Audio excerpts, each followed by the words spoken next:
any court. If he is a Christian, doesn't mean he has to choose a Christian court. He may decide, there's a traditional African court over there, and I know this Induna. He is a real wise man. I want him to hear my case. He can go to that court. And both parties will have to go, because in terms of our agreement, which has been approved at the national level, at the Council of Ambassadors level, it has been approved that this is the way we will do it. No laws that are passed. It's agreement that we go by.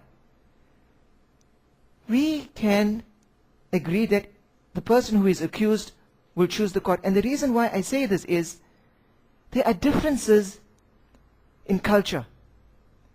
And a particular person may have a particular way of doing something which we may interpret as being an insult to us.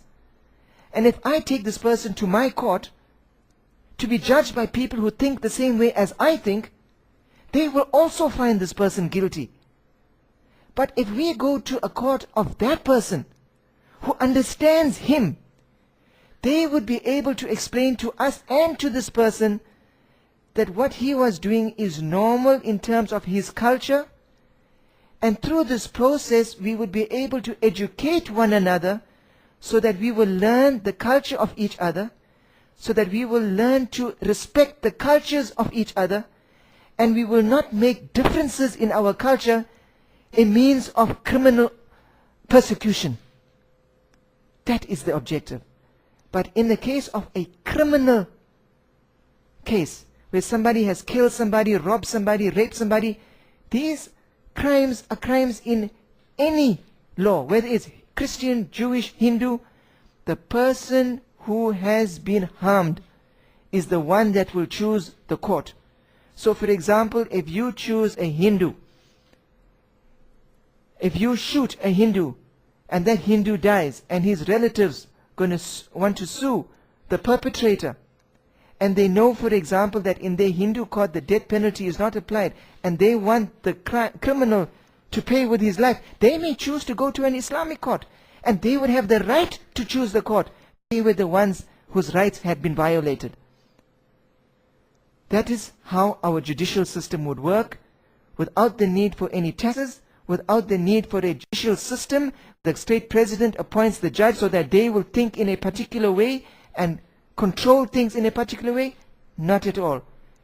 Each court would have its judges who have bound themselves to God and answerable to God and aware of their responsibility to God. These are the kind of people that we want sitting in these courts to help us in resolving our conflicts. What happens in the case of the education? The education system is the most abused of the lot, because when you have control of the education system, you control the minds of people, and you've got them trapped for the rest of their lives. Each group must be free to institute the education system that they prefer. And at a higher level, we can have an agreement or an understanding that those who provide education at the lower level will ensure that their students are adequately trained to qualify to enter higher education. And there is no reason why the higher education will not be private as well. Or it may be on a system, on a national system, where we all come together to provide the system through, for example, the National Council of Ambassadors. It is open. We can have both. But the educational system will not be controlled.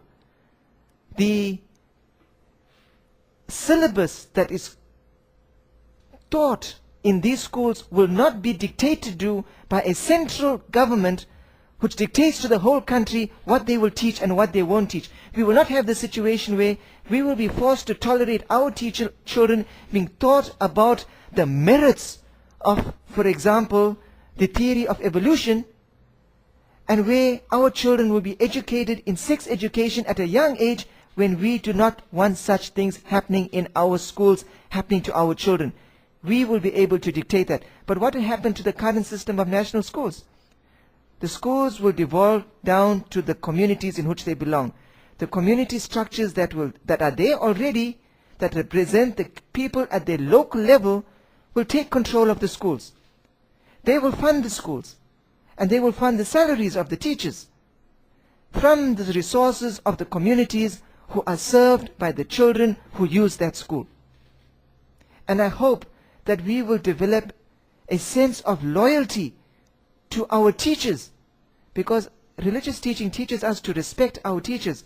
So when we acquire a higher standing in life, we will remember our teachers are in our school, and we will voluntarily make contributions towards our schools so that the education there will always be of a high level, and we will never have to resort to compulsory taxation to fund this system. When we talk about the delivery of healthcare, healthcare will be at the lowest level done by the people in the community. That does not mean that we will not have hospitals. We will have the most sophisticated hospitals, and it will be paid for by the people who use them. And I can assure you, when the monopolies have been eliminated, when the licensing criteria has been eliminated, the cost of healthcare will come down, and the most sophisticated systems will be made available. You would be amazed. Why? Because when this licensing goes away, we would have thousands of institutions arising, providing low-cost services.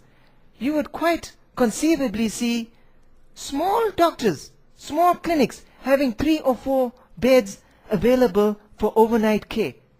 And the cost of hospitalization will drop down dramatically. The bigger hospitals will have to provide a better service at a lower fee and not protected by any monopolistic laws. What about standards? The standards will be dictated by the people who use it. If they're not happy with the standards, they will not frequent that place. They will either close down or they will have to adjust their standards. It will be in the power of the user. And the health care that is available will be the ones of our choice. We can go to whichever kind of health professional we desire. And the health system will not be one where we would be forced to submit to certain so-called standards. If you are qualified in the Western system, well and good. If you are trained in the traditional system, that is also well and good. The decision will be at the level of the individual.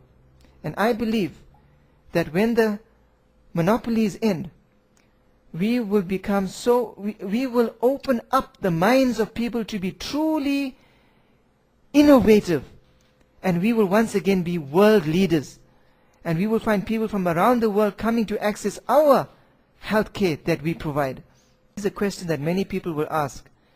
The doctors and nurses will no longer be paid by the state. They will be paid by the hospitals in which they are working, and this will be paid for by the communities that are running these hospitals. So it's not a question of them losing their jobs. This expertise is still going to be required. In the case of the military and in the case of the police, we want everyone to be competent in this ability, in the ability to defend ourselves and defend our country. We don't want a standing army sitting around looking for trouble.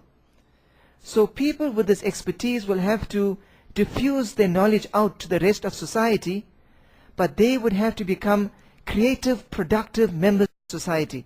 So while we will have a small department of defense which will coordinate the defensive structure of the country, we will not have a standing army, but we will have a militia.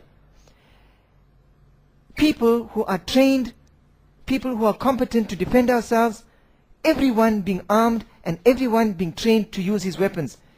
You think crime will increase? Far from it. Crime will decrease, because the system that we have in place, the way we have ensured that the whole system of law enforcement will change. You see, police cannot prevent a crime from taking place. All they can do is come there after the crime has